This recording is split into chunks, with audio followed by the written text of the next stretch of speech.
नमस्कार साथियों, आपका स्वागत है साहिल पांडे अकेडमी में, जहां ज्ञान है, रणनीति है और सफलता की तैयारी है। आज हम शुरू करने जा रहे हैं इम्पोर्टेंट करंट अफेयर्स 9 जून के, जो आपके सारे सवाल, जो आपकी अगली परीक्षा का पासवर्ड बन सकते हैं। तो चलिए शुरू करते हैं बिना किसी देरी के अपने पहले क्वेश्चन से। हमारा पहला क्वेश्चन है, हाल ही में विश्व महासागर दिवस कब मनाया गया है? इसका सही आंसर होगा 8 जून को। आइए हम लोग इस क्वेश्चन को डिटेल में जानेंगे। हर वर्ष 8 जून को दुनिया भर में विश्व महासागर दिवस यानी वर्ल्ड ओशियन डे 2025 मनाया जाता है। इस दिन का उद्देश्य महासागरों के उत्सव को उजागर करना और उनके संरक्षण के प्रति जागरूकता बढ़ाना है। संयुक्त राष्ट्र द्वारा इस दिवस को मनाने की घोषणा वर्ष 2009 में की गई थी। अब इसी के साथ बढ़ते हैं हम लोग अपने अगले क्वेश्चन पे। हाल ही में माइक्रोसॉफ्ट को पछाड़कर दुनिया की सबसे मूल्यवान कंपनी कौन बनी है? इसका सही आंसर होगा एनवीडिया। अब बढ़ते हैं हम लोग अपने अगले क्वेश्चन पे। हाल ही में किसने शासन में भारतीय भाषाओं को बढ़ावा देने के लिए भारतीय भाषा अनुभाग लॉन्च किया है? इसका सही आंसर होगा अमित शाह। बढ़ते हैं हम लोग अपने अगले क्वेश्चन पे। हाल ही में किसे फर्टिलाइजर एसोसिएशन ऑफ इंडिया का नया अध्यक्ष नियुक्त किया गया? इसका सही आंसर होगा शैलेश सिंह मेहता। आइए हम लोग इसी के साथ जानते हैं महत्वपूर्ण नियुक्तियों के बारे में। जर्मनी की पूर्व विदेश मंत्री एनालेना वेयरबॉक संयुक्त राष्ट्र महासभा का अध्यक्ष चुना गया। शैलेंद्र नाथ गुप्ता को रक्षा संपदा का नया महानिदेशक नियुक्त किया गया। एस महेंद्र देव को प्रधानमंत्री की आर्थिक सलाहकार परिषद का अध्यक्ष नियुक्त किया गया। सुदर्शन वेणु को टीवीएस मोटर का अध्यक्ष नियुक्त किया गया। दिनेश सिंह राणा को अंडमान एवं निकोबार कमान के कमांडर इन चीफ का पदभार संभाला। जसवीर सिंह मान ने पश्चिमी वायु कमान में वरिष्ठ एयर स्टाफ ऑफिसर का पदभार संभाला। राजीव मेमानी को वित्त वर्ष 2026 के लिए सीआईआई अध्यक्ष नियुक्त किया गया। एस पद्मनाभन को टाटा केमिकल्स के अध्यक्ष नियुक्त किया गया। अब बढ़ते हैं हम लोग अपने अगले क्वेश्चन पे। हाल ही में फ्रांस के तटीय शहर नीस में आयोजित अंतर्राष्ट्रीय महासागर सम्मेलन में उच्च स्तरीय भारतीय प्रतिनिधिमंडल का नेतृत्व किसने किया है? इसका सही आंसर होगा डॉक्टर जितेंद्र सिंह ने। अब बढ़ते हम लोग अपने अगले क्वेश्चन पे। हाल ही में भारतीय राष्ट्रपति ने पहली महिला को एनडी कैंप में नियुक्त किया। इसका सही आंसर होगा यास्वी सोलंकी को। आइए हम लोग नियुक्ति से संबंधित कुछ महत्वपूर्ण करंट अफेयर्स जानेंगे। हिताची इंडिया ने एन वेणु को अपना प्रबंध निदेशक नियुक्त किया। राजीव कृष्ण उत्तर प्रदेश के नए डीजीपी बने। इंडिगो ने विक्रम सिंह मेहता को अपना चेयरमैन नियुक्त किया। मियाओ लीजी को FIVA महिला एशिया कप 2025 का राजदूत नियुक्त किया गया। राम मोहन को MPEDA का नया निदेशक नियुक्त किया गया। तपन कुमार डेका को इंटेलिजेंस ब्यूरो का अध्यक्ष नियुक्त किया गया। विकास सिंह को 2025 और 26 के कार्यकाल के लिए चौथी बार सुप्रीम कोर्ट बार एसोसिएशन का अध्यक्ष चुना गया। अब इसी के साथ बढ़ेंगे हम लोग अगले क्वेश्चन पे। हाल ही में किसने ज्योतिर्मठ में समुदाय की रेडियो स्टेशन यानी 88.4 मेगाहर्ट्ज आईवेक्स तराना का उद्घाटन किया? इसका सही आंसर होगा जनरल उपेंद्र द्विवेदी ने। अब बढ़ते हैं हम लोग अपने अगले क्वेश्चन पे।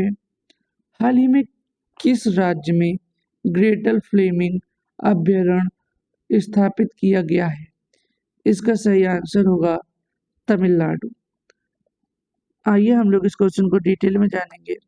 विश्व पर्यावरण दिवस 2025 के अवसर पर तमिलनाडु सरकार ने धनुषकोडी में एक बड़ा फ्लेमिंगो अभयारण्य स्थापित किया, जो राज्य की सतत पर्यावरणीय नीति और जैव विविधता संरक्षण की दिशा में एक महत्वपूर्ण कदम है। आइए हम लोग तमिलनाडु से बनने वाले कुछ महत्वपूर्ण करंट अफेयर्स जानेंगे। सुप्रीम कोर्ट ने मद्रास हाई कोर्ट के फैसले को पलटकर तीसरे बच्चे के लिए मातृत्व अवकाश स्वीकृत किया। तमिलनाडु की शिवकाशी आतिशबाजी के लिए जीआई टैग की मांग की गई। भारत में पहली बार हाथियों के रखवालों के लिए महावत विलेज नामक एक विशेष आवासीय परिसर थेपाकाडू में बनाया गया।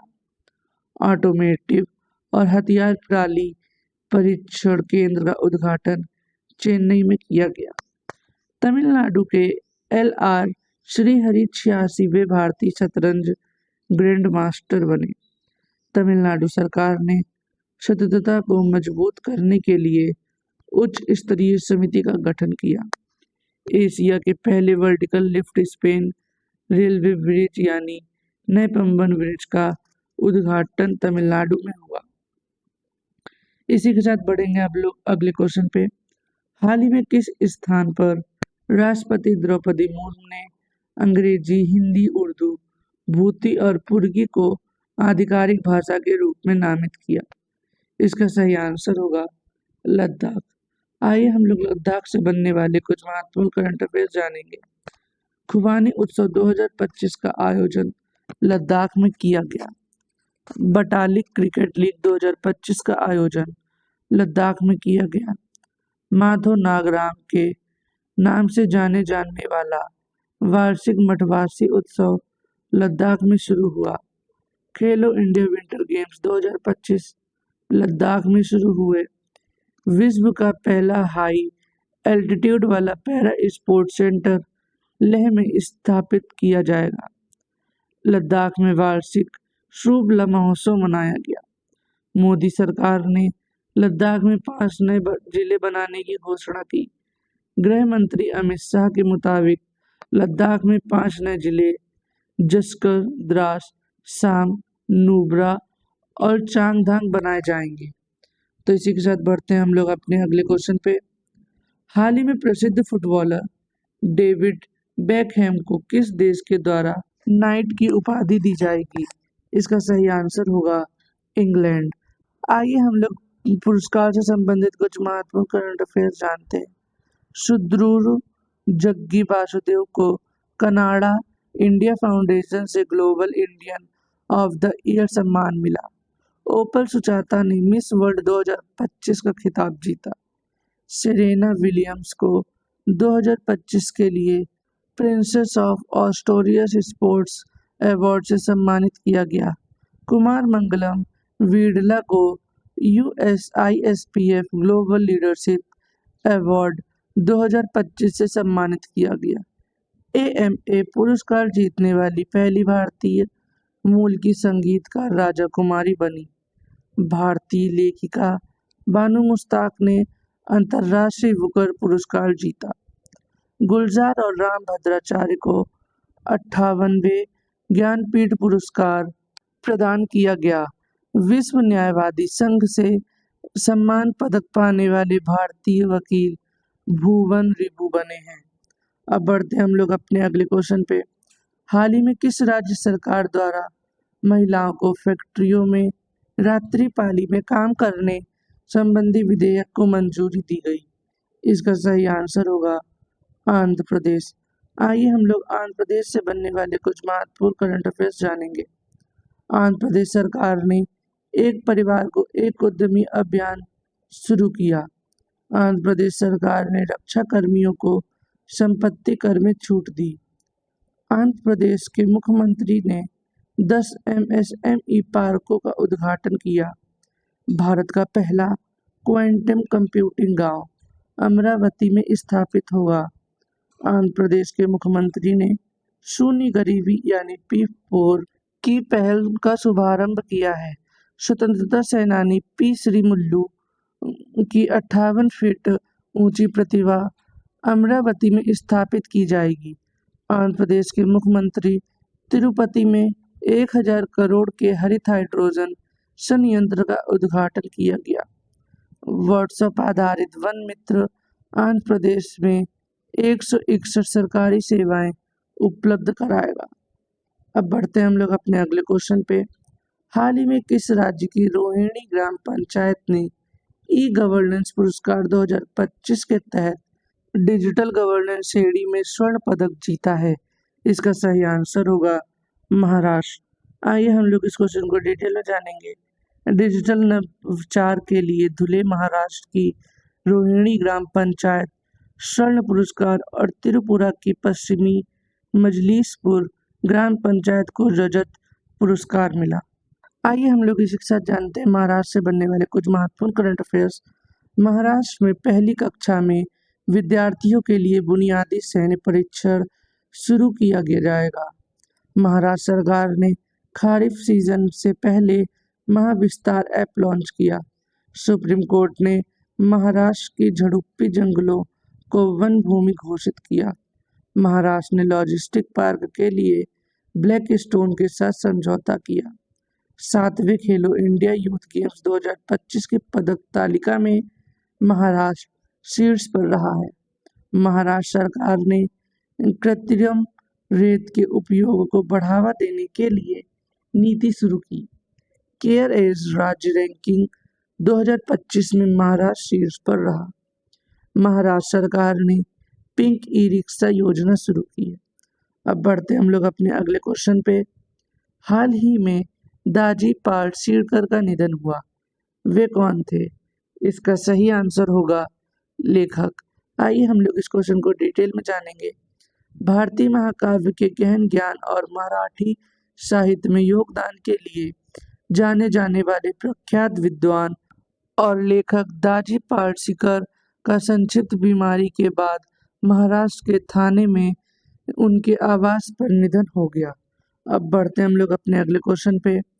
हाल ही में किस शहर में अंतर्राष्ट्रीय श्रम संगठन के 113वें वार्षिक अंतर्राष्ट्रीय श्रम सम्मेलन का आयोजित किया गया? इसका सही आंसर होगा जिनेवा। अब बढ़ते हम लोग अपने अगले क्वेश्चन पे। हाल ही में जारी आंकड़ों के अनुसार 2025 में महिलाओं के लिए भारत का सबसे सुरक्षित राज्य कौन सा है? इसका सही आंसर होगा सिक्किम। आइए हम लोग इस क्वेश्चन को डिटेल में जानेंगे। संयुक्त अरब एमिरेट के बल्लेबाज मोहम्मद वसीम और दक्षिण अफ्रीका की ऑलराउंडर क्लोड ब्राउन को मई 2025 के लिए आईसीसी पुरुष और महिला खिलाड़ी के रूप में नामित किया गया। आइए हम लोग सिक्किम से बनने वाले कुछ महत्वपूर्ण करंट अफेयर्स जानेंगे। सिक्किम सरकार ने प्रति व्यक्ति 50 रुपए का पर्यटक शुल्क लगाया। सिक्किम के सोरेंग जिले में देश का पहला जैविक मत्स्य पालन केंद्र शुरू हुआ। सिक्किम ने पर्यटक वाहनों के लिए कचरा बैग ले जाना अनिवार्य कर दिया। सिक्किम में ग्वाला दिवस मनाया गया। सिक्किम में बौद्ध त्योहार सागा दावा मनाया गया। सिक्किम एआई संचालित यातायात प्रबंधन प्रणाली शुरू करेगा। सिक्किम के उच्च न्यायालय ने अपनी महिला कर्मचारी के लिए मासिक धर्म अवकाश नीति शुरू की। भारतीय सेना और बीआरओ ने सिक्किम में बेली ब्रिज पूरा किया। तो साथियों, आज के करंट अफेयर्स में इतना ही। अगर वीडियो पसंद आया तो लाइक, शेयर और सब्सक्राइब जरूर करें साहिल पांडे एकेडमी को, जहां हर सवाल का मिलेगा सही जवाब। मिलते हैं अगले वीडियो में। तैयारी रहे दमदार, क्योंकि मंजिल है शानदार।